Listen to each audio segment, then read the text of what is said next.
नागपुर से सटे Ambazari biodiversity park में फिर एक बार आग लगी है। लगातार 2 दिनों में ये दूसरी घटना है कि आग लगी है और बीते कुछ वर्षों से एक तरीके से ये क्रम बन चुका है कि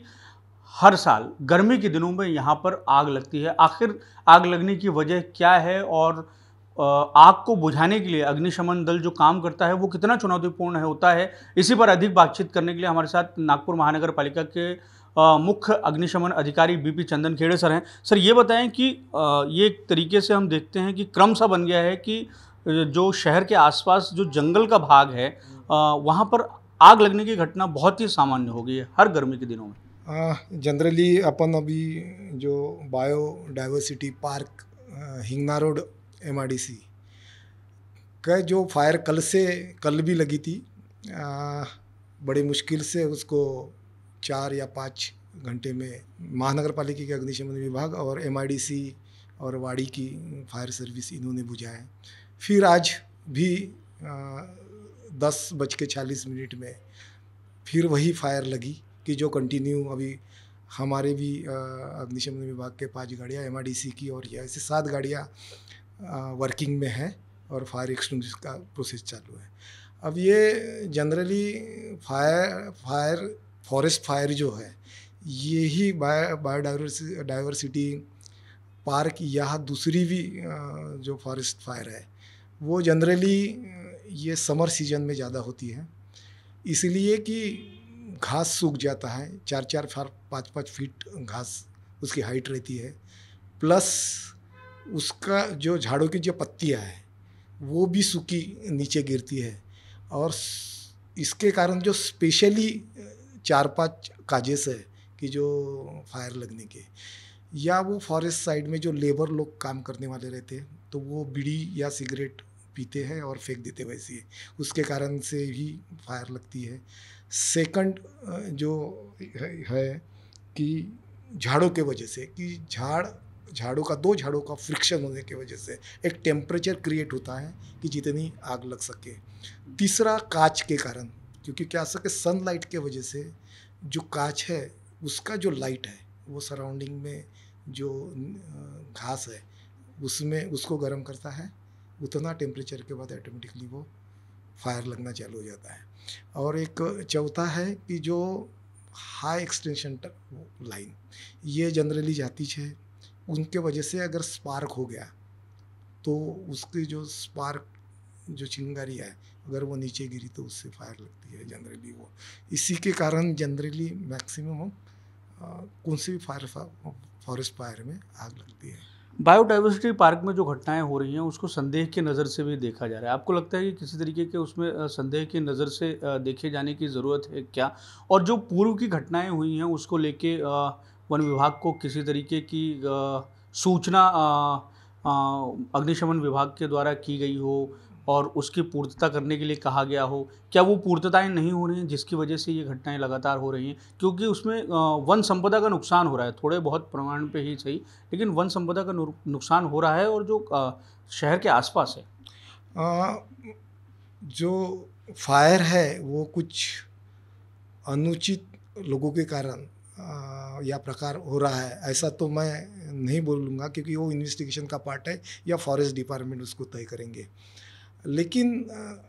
ये बात सही है कि बार बार ये फायर समर की सीजन में ही लगना टेम्परेचर के कारण तो है, लेकिन फिर भी प्रिकॉशन फॉरेस्ट डिपार्टमेंट में लेना चाहिए, ये मेरा सजेशन है। लास्ट टाइम हमने गोरेवाड़ा फॉरेस्ट और ये अभी जो फायर लगी है बायोडाइवर्सिटी पार्क उनको हमने फायर ऑडिट करके दिया था। उसमें इंक्लूड ये था 2 चीज़ें कि आप एक ट्रैक बनाइए, मतलब छोटे छोटे हेक्टर में ऐसा ट्रैक बनाइए कि जो घास का एक ऐसा साइड रहे कि जहाँ पे ब्रेक हो जाए, मुझे फायर ब्रेक बनाइए, जिसके कारण 9 मीटर का या 6 मिनिमम मीटर की विड्थ से भी अगर बनाया गया तो पर्टिकुलर तक फायर आएगी, फिर बाद में स्प्रेड नहीं होगी क्योंकि वहीं पे ब्रेक, क्योंकि उसको कुछ मटेरियल जलने लायक नहीं मिलेगा। ये चीज़ें हमने उसमें उस फायर ऑडिट में लिखा है। और मेनली बोले तो हाइड्रेंट्स, मतलब ऐसे पानी के हाइड्रेंट्स होना मेन लाइन के कि जो जिससे भी फायर फाइटिंग करते समय अगर कुछ हमारे फायर टेंडर्स का अगर उसमें से पानी पूरा ख़त्म हो गया तो वो बाहर जाके 1 घंटे में अगर वापस आने के बजाय अगर वही अगर हाइड्रेंट्स रहेगा तो वही अगर पानी रिफिलिंग करेंगे तो मुझे लगता समय भी बचेगा और 15 मिनट में रिफिलिंग होगी और फायर फाइटिंग करेंगे। तो ये तो भी मेनली फॉरेस्ट डिपार्टमेंट ने ये चीज़ें करना चाहिए। अच्छा, किस तरीके की दिक्कतें जो है आग बुझाने को लेके बायोडाइवर्सिटी पार्क में या इस तरीके के जो छोटे जंगल रहते हैं वहाँ पर अग्निशमन दल को होती है और अमूमन होती है? हाँ, मेनली फॉरेस्ट फायर बोलने से रोड नहीं होता, कच्चा रोड होता है लेकिन उसकी स्टेबिलिटी नहीं रहती और अपनी व्हीकल इतनी हैवी है कि वो पर्टिकुलर रोड पे ही चलती है और